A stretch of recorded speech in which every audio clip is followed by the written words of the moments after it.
this hill until we lose our way. We'll get sunburned on the grass, playing silly buggers till I make a pass, and you laugh in my face. Unemployed in summertime, we've only just turned 21. Hi genderqueer chat, it's Nicole here. Well, I'm here on Wednesday on this beautiful day here in Texas. I'm really enjoying the weather now. We don't normally have a lot of temperate climates out here, so it's wonderful to have something below 100 degrees in the summer. That's, I guess now it would be considered the fall, but it still feels like summer here, definitely. But I think it's in like the high 80s, so it's perfect, fantastic. So I thought I'd do my post outside on this beautiful day. But the topic this week is, how did you come to identify as genderqueer? I think for a lot of people, and for me especially, coming to the realization that I was genderqueer was definitely a process. I started out in middle school and high school not even knowing anyone in the gay community at all. Gay, trans, nothing at all.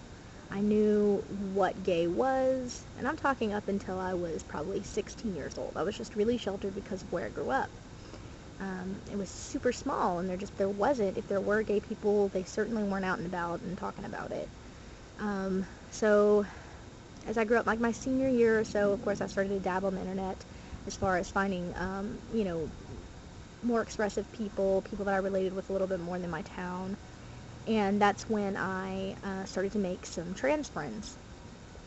And as I got older and into college and everything, some of my friends started transitioning, and that's actually what opened the door for me for the word genderqueer, was my trans friends that were transitioning, and a lot of them kind of either went through a period where they believed they were genderqueer, or they believed they were kind of a combination of genderqueer, but they wanted to transition.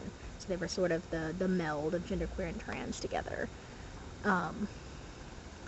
And once I heard that term genderqueer, I thought, well, that's interesting, and I didn't ask a whole lot of questions at the time, but I did go online, and I actually in '08 found genderqueer chat, if you could believe it. That's actually the way that I started to really relate with the word and the community at large.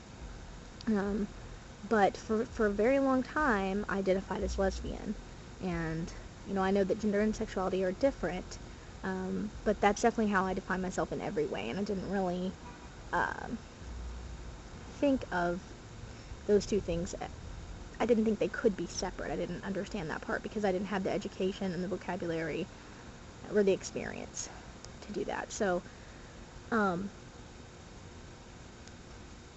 just the older I get, the more I am very firm in that I identify with my gender identity and not really with a specific sexual orientation, just because to me I believe that should be fluid for me personally.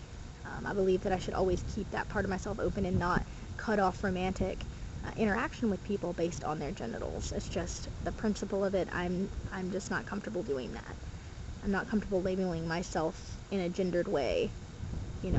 Even my sexual orientation, I don't want to do that. I don't want to gender that. So this process was painful. There was a lot of steps to the process for me. I lost some people that I cared about, including my partner at the time that I came out as genderqueer.